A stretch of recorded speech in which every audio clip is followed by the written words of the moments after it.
Greetings, my friends. Welcome to the Let's Get Gritty podcast with Dr. India White. I'm so thankful to be here with you. I am happy that you've been able to tune in. I hope you've had a rock star week. I hope that open doors are happening for you, that you're able to celebrate this phenomenal month with loved ones and friends and family, and that you're on your way to greatness through grit. So with that said, I want to first start this episode by making some announcements. I first want to say the Let's Get Gritty podcast is going to be featured on Swing Girl Media channel. Also, I would like to invite you guys to be in touch with me throughout the podcast and beyond, whether that's going to my email, which is www.india-white.com if you're trying to check out blogs, books, or to schedule me for an event, whether that's a speaking event, a conference, district event. I'm here for you. Now, I also want to invite you to follow me on social media. So my social media handles are as follows. Facebook is Miss India White. LinkedIn is The India White. Twitter is Indie Speak and Teach. Instagram is Indie238. YouTube is India White123. And TikTok is Dr. India White. So I am ready to move forward with you guys. I am ready to move forward just on this journey this year, 2024, which has already been a spicy year. So with that said, I want to come on here today. I know it's Black History Month. And so I want to take a moment and I want to honor Black leaders for Black History Month. And the way I want to do this, the reason why I'm doing this, I'm dedicating the show to the African-American Black community. I will be telling stories of certain leaders. And of course, I'll be pulling up some things that I found online to just kind of let you see why I honor these people. I only did a handful today. I might do some later in another episode, who knows? But I want to first honor everyone in the Black African-American community and say thank you. Thank you for existing. Thank you for the value that you bring. Thank you for being so talented. Thank you for the pressures that you undergo that people have no idea that you go through. To every Black African-American male, I honor you in this moment. I celebrate you. I thank you for existing. I thank you for being strong, being leaders. I thank you for all the stuff that you take and for being humble and for setting examples within the communities. All of the Black African-American sisters, I want to say thank you to you rock stars for being who you are, showing up in your space, making room for others that are coming up, after you, and for always having a heart that is willing to sacrifice, willing to love and forgive, willing to endure pain beyond this world. Thank you to all of you. So, to everyone of the Black and African-American community. I'm making the show specifically for Black History Month because I just don't think Black History Month gets enough hype. Because it's just so many other things going on, and I understand that, but we need to take a moment and give honor to whom honor is due. So thank you so much for allowing me to do that. Now, with that said, I'll be honoring people that I know in my own life, people that I've read about, people that have impacted our history, and I'll be telling why I'm honoring these people. So no really distinct order. I'm going to start but I will start with one of my favorites, and that, my friends, will be my mentor, Vicki Oldham. I am going to share about Vicki Oldham, who is absolutely amazing. So here is Vicki's page. Please go visit. She is she is the president and the CEO of Sarasota African American Cultural Coalition. This woman has known me since I was 17 years old. She knew me when all I had was the shirt on my back, and I was just volunteering to try to get office hours. I'm going to go back to her page, but I just want to talk about the impact of a wonderful woman. Vicki took me in as a mentor when no one else, I mean, Mama Sharon did. Thank God for Mama Sharon. But when no one else around me in that proximity would. She took the mentoring to the next level. She helped me with college and career readiness. One thing I can say about Vicki, when we met, I was folding towels at the YMCA doing my community service. And you have to give towels to all the leaders, you know what I mean? And Vicki was there and she was in line to get her towel, her nice fresh towel. She was about to work out. And I just remembered looking at her like, this chick is pretty. She is a pretty woman. And I was intimidated because she was the first, besides Mrs. Barbara from the homeless shelter. Shout out to you, Mrs. Barbara. Besides Mrs. Barbara, I hadn't seen really any African American women in my community that were leaders like this. And she just stood out. And so anyway, so I don't know how this conversation happened. I don't know if I approached her first or she approached me first. But I remember being like, wow, you know, like she told me she liked my mascara. And I think I told her, I said, I think you're really pretty. She said, thanks. She said, I like your mascara. At the time, I used to wear makeup. Now I don't wear makeup unless I am forced to wear makeup for an event or something. But anyway, and so I was like, oh, thank you. I used to wear the makeup, the mascara and the pink and green bottles, like the bright pink, bright green bottle. I don't know if they still make it or not. It's like back in the day. Anyway, so she and I exchanged a towel with her, and then I asked her a question. Something in me was like, you cannot let this woman just walk away and not ask a question. She's successful. You're homeless. You're going to college. She looks like she might have gone to college. Let's check it out. So I asked her, I said, hey, which college is better to get into? I said UCF or UF, which is down in Florida, University of Central Florida or University of Florida. Go Gators.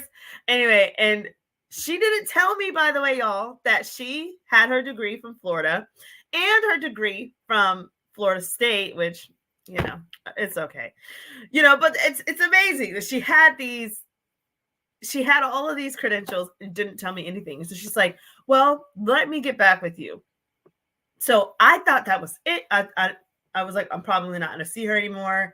I think she asked me where I was, and I told her, like, I'm at the shelter, so you literally can go there where all the homeless kids are, and you can go visit me. And so I remembered all of a sudden she showed up at the shelter, and Mrs. Barbara informed me, hey, you know, she's here. And I was like, wow, like she actually like followed through. She actually is going to help me. So she's like, well, I found an engineer, and it was I want to say it was an industrial engineer. She says, I found an industrial engineer, and he's willing to meet with you. He's a wonderful guy, very smart. But y'all, I'm going to be honest. What he was doing, it was not suitable for India. He was figuring out traffic lights timing. So that, and I hope kids like today are interested in this, because I wasn't, but I think it's super cool. I just don't have the patience to sit down and do this all day. So he had to look at all of the traffic lights, right? And determine where, like, you know how like you're sitting at a light and then you're just sitting at a light and you're wasting time and you're like, and then you try to back your car up and then, you know, like move it forward a little bit to try to get the light to turn. Anyways.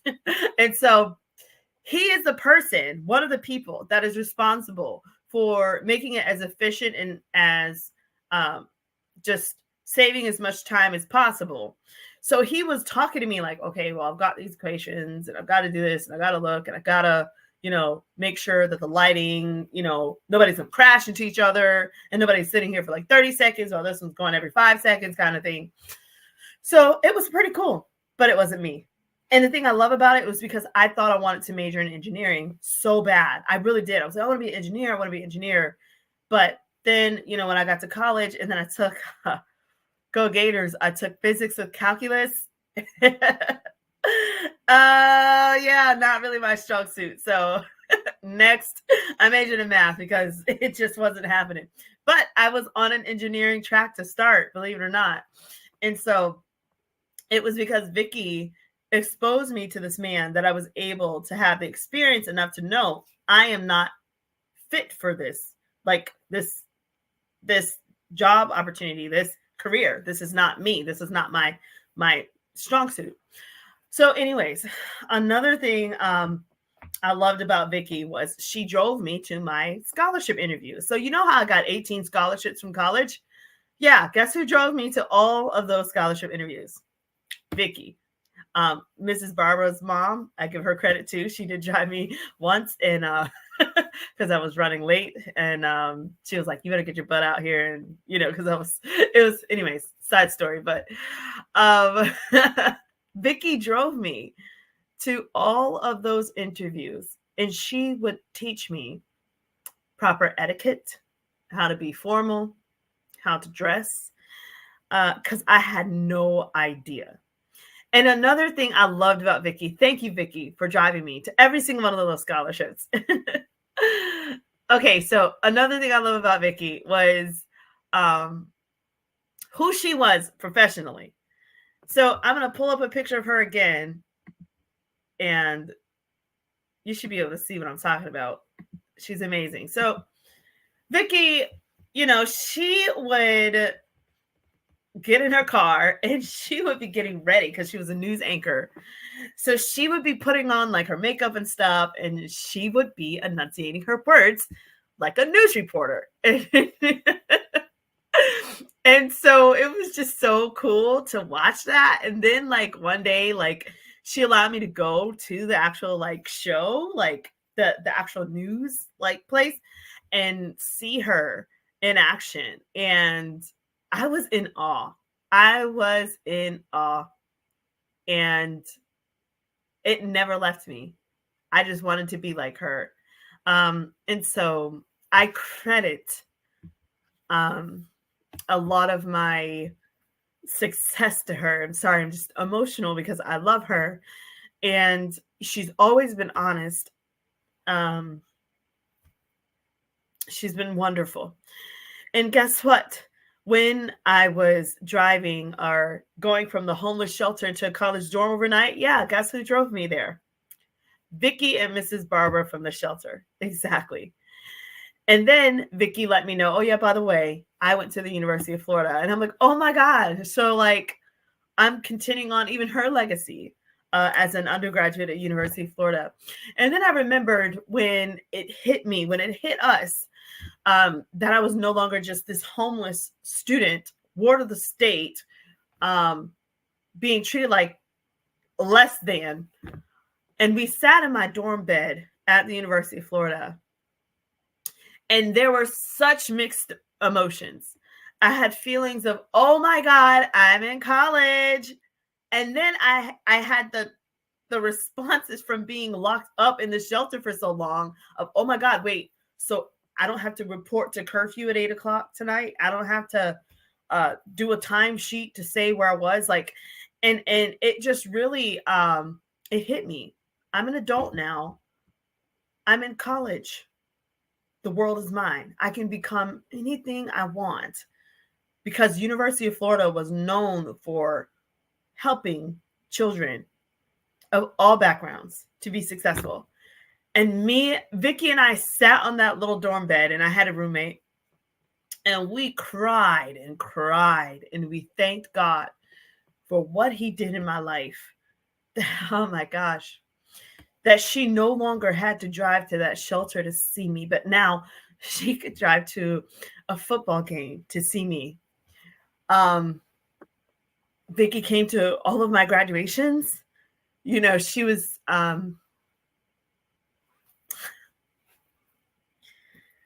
from when I majored in math to getting my doctorate, she's been there. Nobody has paid her to do this. She's not a part of any organization. She just did this because of who she is. And so thank you, Vicky. I didn't know I was going to get emotional. Excuse me. Oh my goodness. Thank you, Vicky, for being amazing. And she's still in my life today. And so I honor her this Black History Month. Now I'm going to go to someone that I don't know, but someone that was very impactful so that I can stop crying. These tears of love. And I want to honor now a woman who when I first read about, I was like, OMG, who is this? And that is Daisy Bates.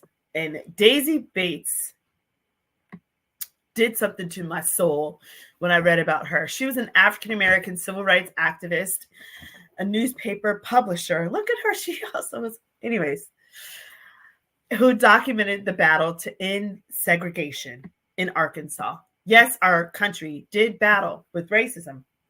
We've come quite a bit from this time. There she is.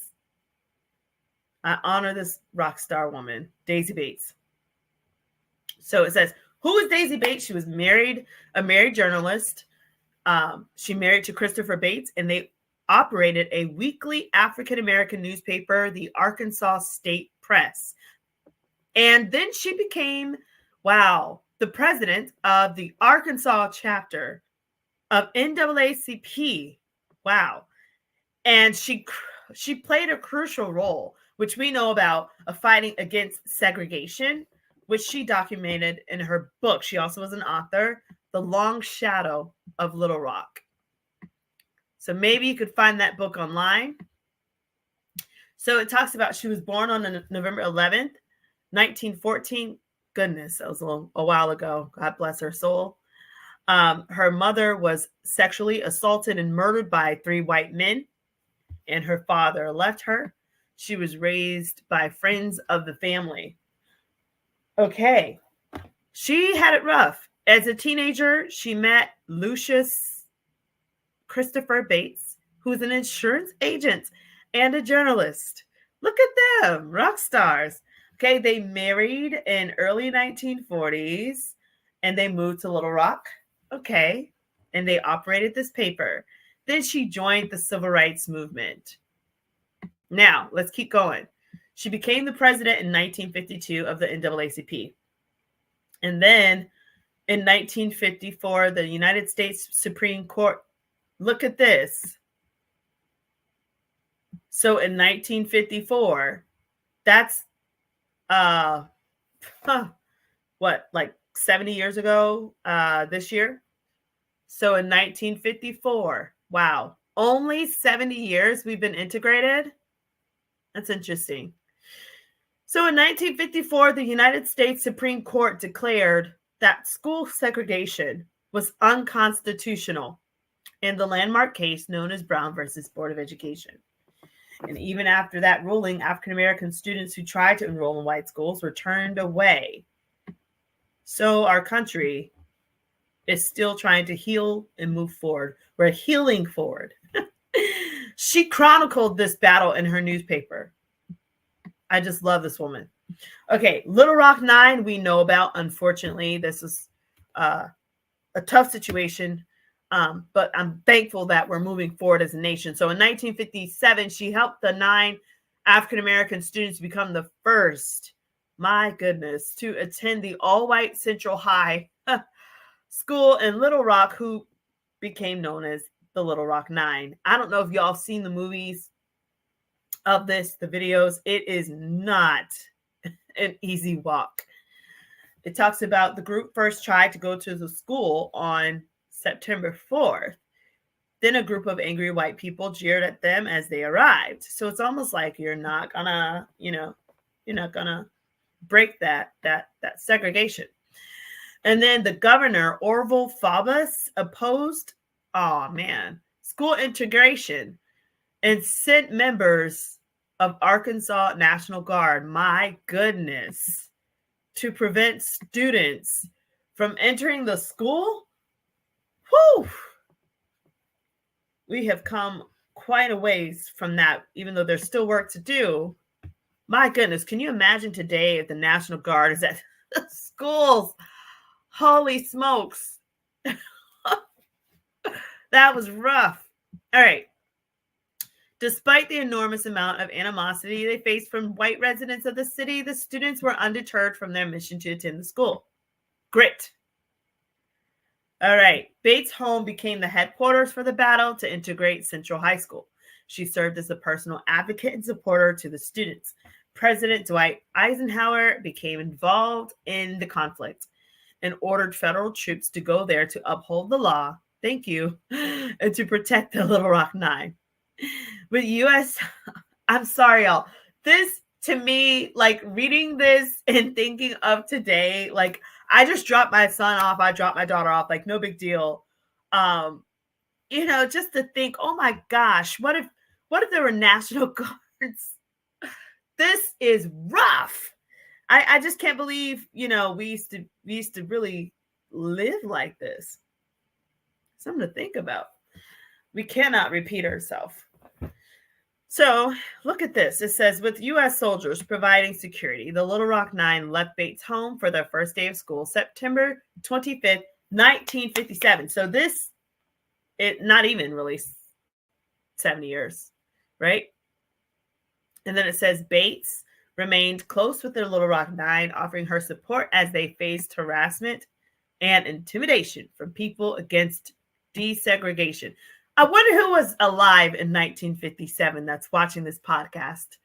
I wonder who has grandparents that were a part of this, that were alive, people that maybe, I don't know.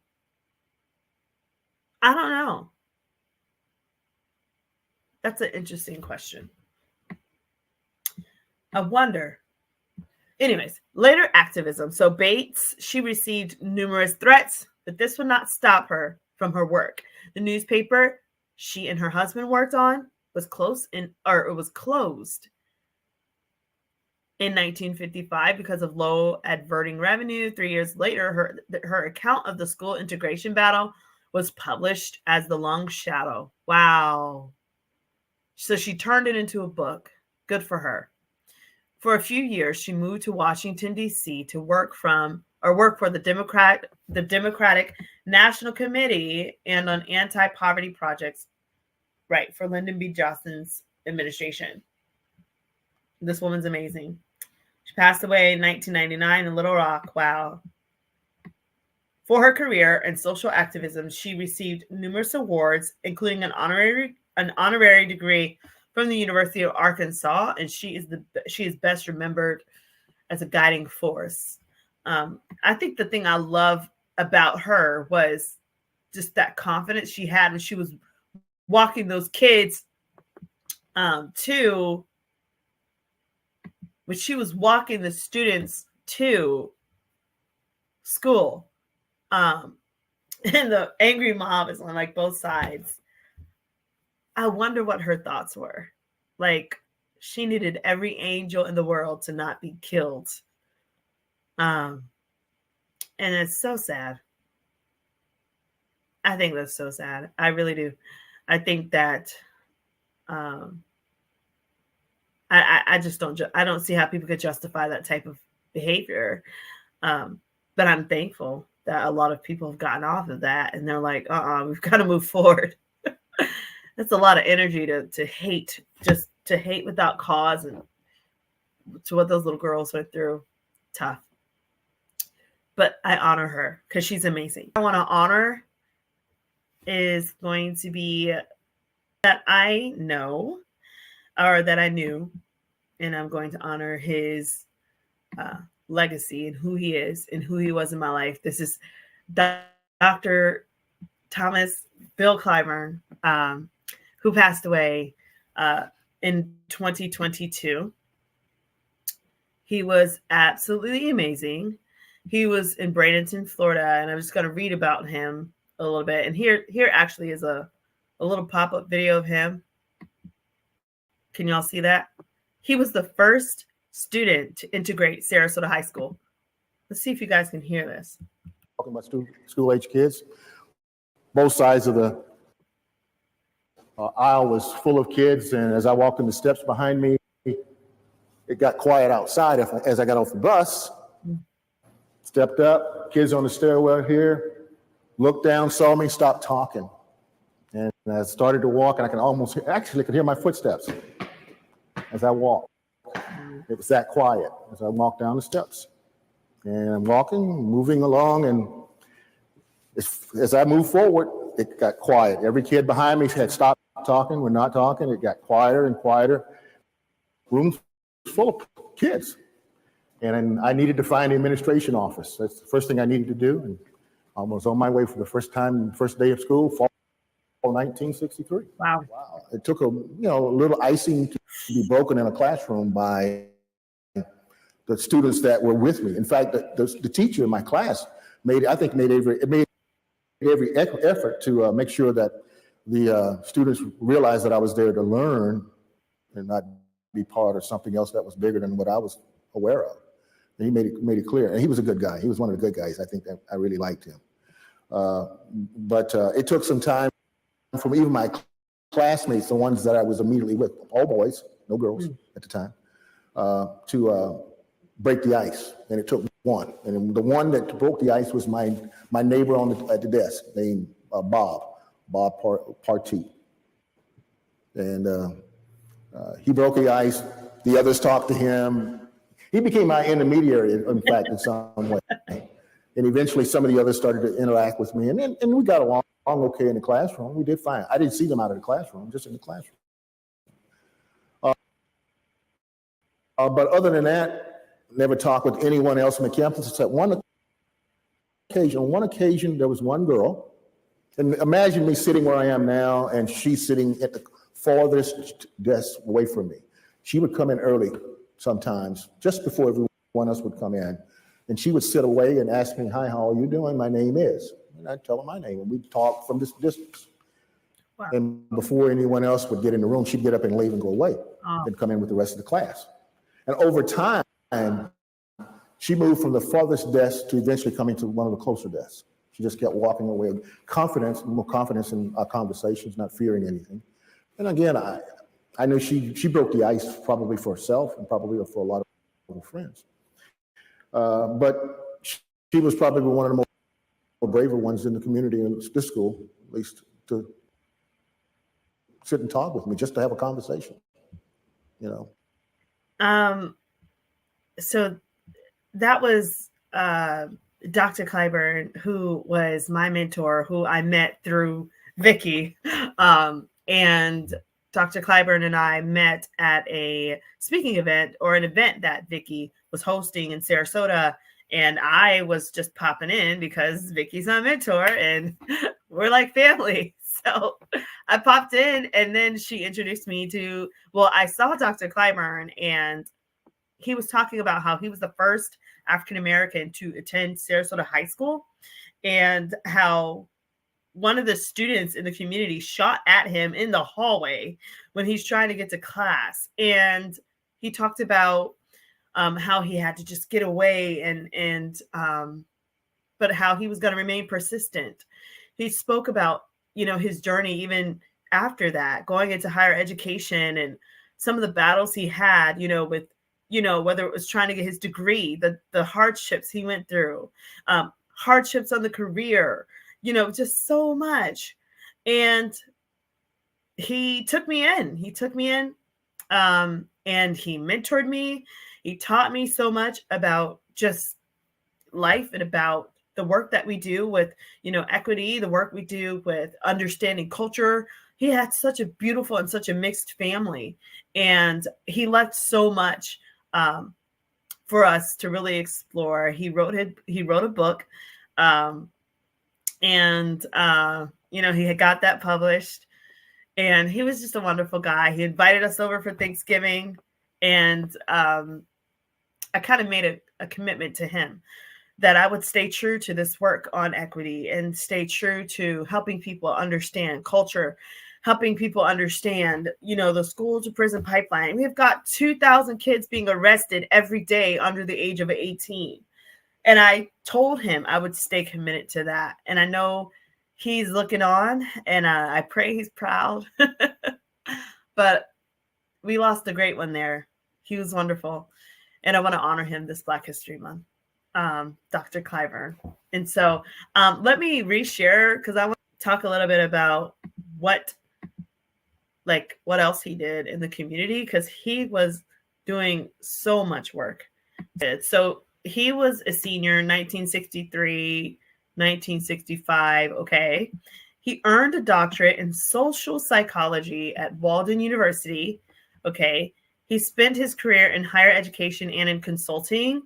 He was a dean of human services at Capella. And by the way, he did write a chapter in my Equity Counts book. If you're wanting to know his voice, Dr. Clyburn did leave a chapter for us. So for all of you guys that have, gotten the Equity Counts book, look for his chapter. And then here it says, at the age of 16, Sarasota County school officials chose him and a fellow classmate to be the first Black students to attend Sarasota High School. I hope I didn't X out of the whole thing. And let me go back. I do this all the time. Go Gators. And then he says here, he realized that he was a guinea pig. He also was a musician. Dr. Clyburn played the clarinet and the oboe, and he was a baseball player. And Dr. Clyburn, he also was the oldest of 6 children. His father passed away at age 12. And so he's talking here. This is him when he was, I guess, enrolled in the school, when he was a senior. Do you know that he graduated from Sarasota High School, and because it was so segregated, and they were still trying to grapple with integration, he couldn't walk with his graduating class. He had to go back to Booker High School to graduate there. And then you just keep scrolling here. He met so many different rock stars. Vicky, this is an article on his life when he had just passed. Vicky talks about how he was a master storyteller. Yes. He was a wonderful, wonderful man. And so, so he was really cool. So I felt like he kind of passed the baton to all of us. To all of us. And I think that we have to be true. We have to be true to doing this work. We have to be true to doing this work of closing the achievement gap. And so I'm thankful for Dr. Clyburn, and I want to take the time to honor him for what he's left for us. Honor one more leader in this episode. And of course, that's going to be our wonderful Dr. Martin Luther King. Why? Because it's only right. Dr. Martin Luther King, when I look at this man and I see him, and the intelligence that he had, for one, is just above, almost above comparison, how he carried himself, how he spoke, how much peace and how much patience he had. When I went to the Martin Luther King statue, it stood 29 feet tall. And they said it was because for every time he was arrested, that's how tall they made the statue. So he was arrested 29 times so that we didn't have to undergo some of the things that he went through. So let's talk about Dr. Martin Luther King. God bless his soul. So, so he had his name changed. His name was originally Michael. Look at that. And he changed it to Martin. His grandfather, began their family's long tenure as pastors of the Ebenezer Baptist Church in Atlanta. I wonder if that's still thriving. And then it says his father served from then into the present, and then from 1968 to his death. And then Martin Luther acted as a co-pastor.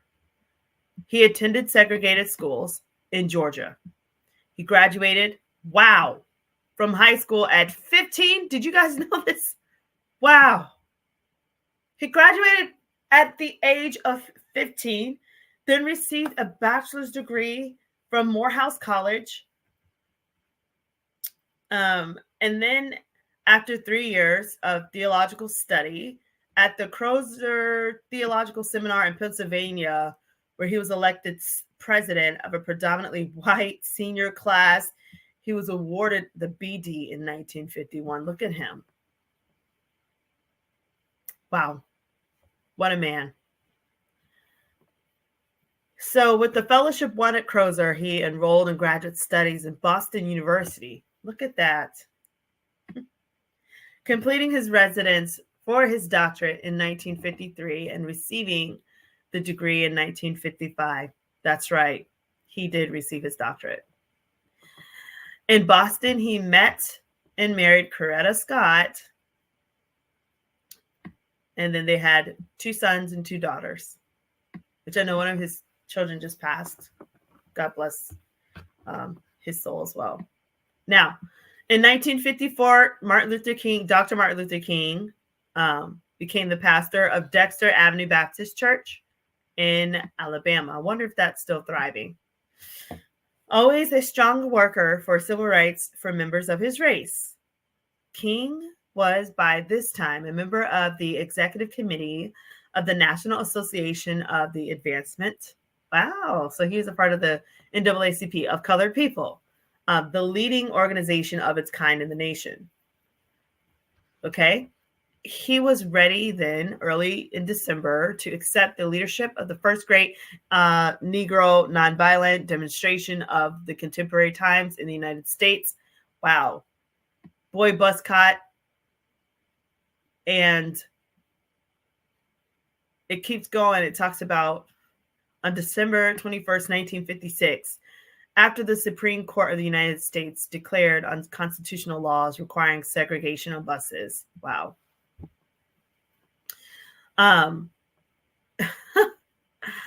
So it talks about how Black people and white people rode the buses as equals. Wow. Wow. During these days of the boycott, King was arrested. His home was bombed. Oh my word.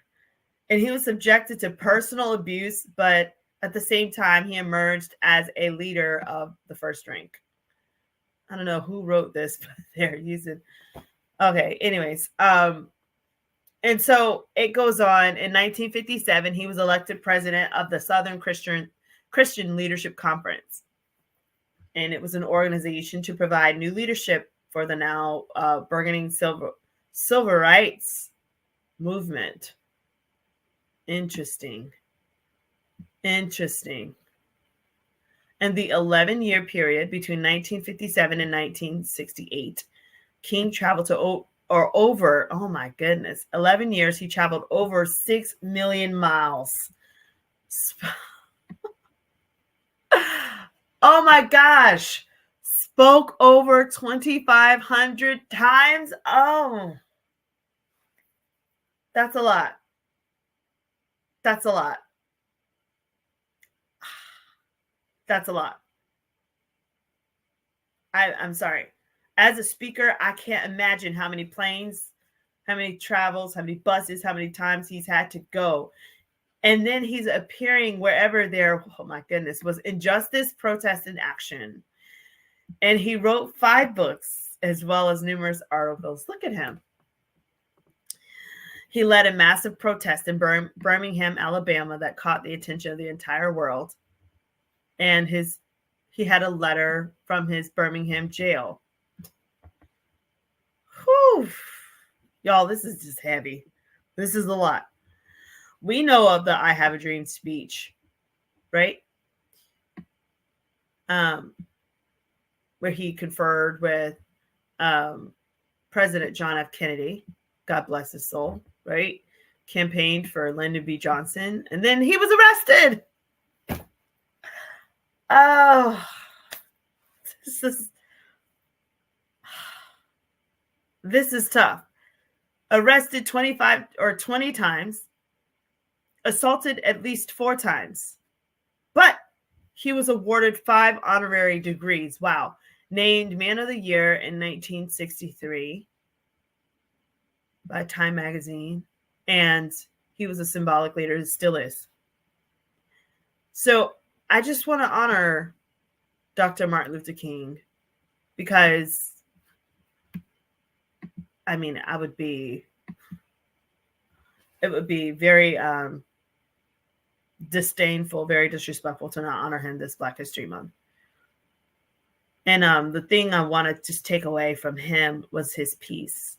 and his heart for unity and his pleading to drop all hatred, to drop all disagreements. And so, with that said, I want to honor the people. Thank you for letting me honor. Thanks for sticking with me.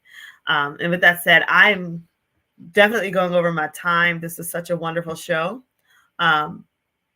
Remember that the Let's Get Gritty podcast will be featured on Swing Girl Media. You can check it out there. Also, check out my website at www.india-white.com for books, blogs, and to schedule me for your next speaking or coaching event. Thank you to those that are opening up your platforms to me. Thank you if you've ever invested in me. Thank you if you've ever asked me to speak, if you've ever asked me to do PD, if you ever asked me to do a book study, if you've ever bought a book, if you've ever bought a course, if you ever consulted with me. Thank you. All right. And if you're wanting to be a part of the Let's Get Gritty podcast, then you can send me an email to india.white.123@gmail.com. And then, of course, please, if you have not already, follow me on social media. My Facebook is Miss India White. LinkedIn is The India White. Twitter is Indie Speak and Teach. Instagram is Indy238. YouTube is India White 123. And TikTok is Dr. India White. So I hope that you guys really had a good time with me in this show. Thank you for allowing me to express my little heart to you. And so with that said, have a wonderful weekend. Thank you for tuning in. And until